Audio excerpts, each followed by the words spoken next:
कथा में हम लोग भगवान के द्वारा अर्जुन को कर्म योग से संबंधित जो ज्ञान दे रहे थे उसमें कह रहे थे भगवान कि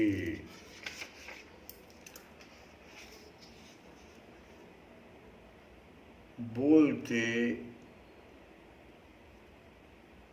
देखते, सुनते, स्पर्श करते, सूंघते, खाते, चलते फिरते, सोते तथा श्वास लेते हुए अपने अंतर में सदैव यही जानता रहता है। कौन? जो भगवान के भावनामृत से युक्त है वह पुरुष, कि वास्तव में वह कुछ भी नहीं कर रहा है। अब आंख खोलना है, बंद करना है, इसमें आपका क्या काम है? किसी तरह से श्वास लेना है, छोड़ना है, इसमें आप क्या कर रहे हैं? वो तो इंद्रियों का काम है। भौतिक इंद्रियां अपने अपने विषयों में प्रवृत्त रहती है, आप तो उससे पृथक हैं। आगे कहते हैं कि ब्रह्माणि आधाय कर्माणि संगम त्यक्त्वा करोति यः लिप्यते न सः पापेन पदम पत्रम इव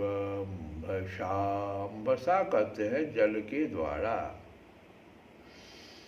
और पदम पत्रम कहते हैं कमल पत्र पर जिस प्रकार से जल अस्पृश्य रहता है, उसका स्पर्श नहीं करता है, वैसे ही जो व्यक्ति कर्म फलों को परमेश्वर को समर्पित कर देता है और आसक्ति रहित होकर अपना कर्म करता है, वह पाप कर्मों से अप्रभावित रहता है। जिस प्रकार से जल कमल पत्र के ऊपर अप्रभावित रहता है, अस्पृश्य रहता है। यहाँ पर ब्रह्मानी शब्द जो आया है वो कृष्ण भावना मृत में जो व्यक्ति है उसके लिए है। और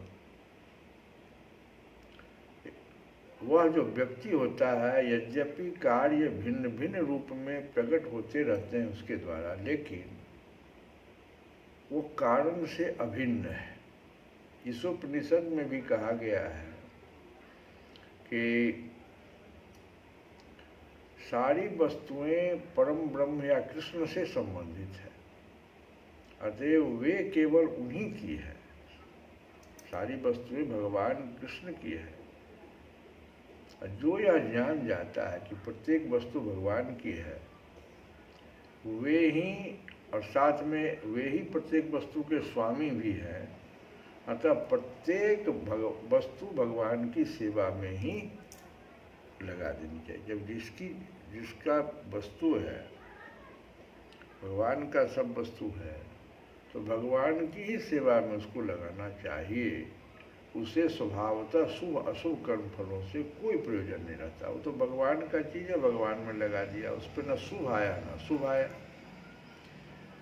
यहाँ तक कि विशेष प्रकार का कर्म संपन्न करने के लिए भगवान द्वारा प्रदत्त मनुष्य का शरीर भी कृष्ण भावनामृत में संलग्न किया जा सकता है। तब यह पाप कर्मों के कलमश से वैसे ही दूर हो जाता है जैसे कि कमलपत्र जल में रहकर भी भींगता नहीं है। कृष्ण भावनामृत विहीन पुरुष जो है, जो कृष्ण भावनामृत में रहता ही नहीं है, भगवान की सेवा में नहीं रहता है, कर्म भगवान के लिए नहीं करता, ऐसा पुरुष शरीर एवं इंद्रियों को अपना स्वरूप समझकर कर्म करता है। जिससे क्या होता है, उसको वह जो है सो कर्म फल उसको उसके अनुसार शुभ और अशुभ प्राप्त होता रहता है। कायेन मनसा बुद्धया केवलेन्द्रिये अपि कायेन मनसा बुद्धया केवलहेन्द्रियैः अपि योगिनः कर्म कुर्वन्ति संगं त्यक्त्वा आत्मशुद्धये। कायेन शरीर से, कायेन मनसा मन से, अबुद्ध्या मन बुद्धि से। तो योगी जन आसक्ति रहित होकर शरीर मन बुद्धि तथा इंद्रियों के द्वारा भी केवल और केवल और केवल शुद्धि के लिए कर्म करते हैं। शुद्धये, शुद्धि के लिए, आत्म शुद्धये, आत्मा की शुद्धि, शुद्धये। अपने शरीर मन बुद्धि तथा वाणी से कृष्ण भावना मृत में कर्म करता हुआ, कृष्ण सेवा में कर्म करता हुआ, कृष्ण भावना मृत में कृष्ण सेवा में व्यक्ति इस संसार से में भी मुक्त रहता है, भले ही वह तथाकथित अनेक भौतिक कार्यकलापों में व्यस्त क्यों न रहे। ये बातें भक्ति रस अमृत सिंधु में गोस्वामी जी ने इसका इसी प्रकार से वर्णन किया। उसमें अहंकार नहीं रहता, क्योंकि वह इसमें विश्वास नहीं रखता कि वह भौतिक शरीर है अथवा यह शरीर उसका है। वह जानता है कि वह यह शरीर नहीं है और न यह शरीर ही उसका है, वह स्वयं कृष्ण का है और उसका यह शरीर भी कृष्ण की संपत्ति है। जब वह शरीर मन बुद्धि वाणी जीवन संपत्ति आदि से उत्पन्न प्रत्येक वस्तु को जो भी उसके अधिकार में है कृष्ण की सेवा में लगाता है, तो वह तुरंत कृष्ण से जुड़ जाता है, वह कृष्ण से एक रूप हो जाता है और उस अहंकार से रहित होता है, जिसके कारण मनुष्य सोचता है कि मैं शरीर हूँ। यही कृष्ण भावना मृत की पूर्णावस्था कहलाई जाती है। कृष्ण भावना मृत की पूर्णावस्था यही है कि वह जो भौतिक शरीर प्राप्त किया है यह उसका नहीं है और यह शरीर भगवान कृष्ण का है, उनकी संपत्ति है। जब शरीर ही नहीं है तो फिर मन बुद्धि वाणी जीवन संपत्ति आदि से उत्पन्न प्रत्येक वस्तु भगवान की, भगवान के क्षेत्र में भगवान की सेवा में लगाना चाहिए। तो इस प्रकार से पूर्णावस्था इसको कहते हैं, कृष्ण भावनामृत। युक्त कर्म फलम त्यक्त्वा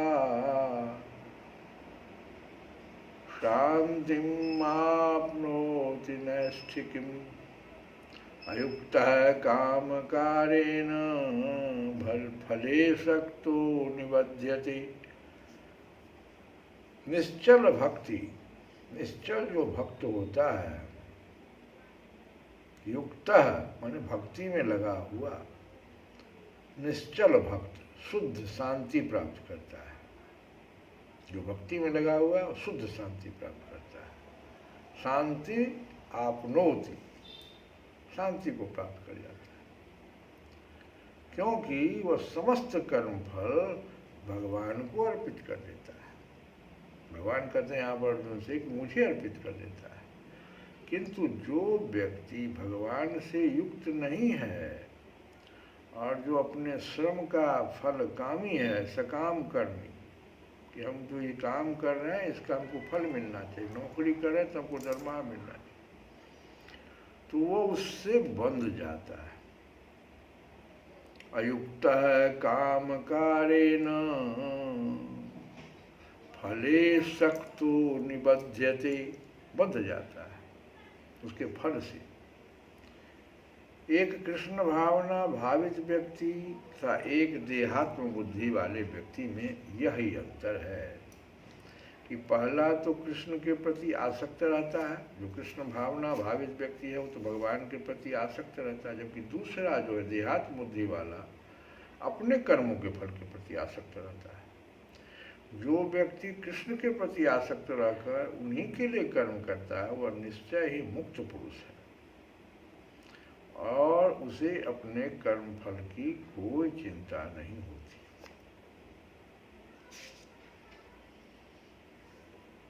किंतु जो इंद्रिय तृप्ति के लिए लाभ के लोभ में फंसा रहता है उसे शांति नहीं मिल सकती है। यही कृष्ण भावनामृत का रहस्य है। क्या कि यह अनुभूति हमें हो कि कृष्ण के अतिरिक्त कुछ भी नहीं है, शांति तथा अभय का यही पद है। इसी पे शांति भी मिलेगा, अभय, किसी से डर भी नहीं रहेगा। तो श्री कृष्ण गोविंद हरे मुरारे, हे नाथ नारायण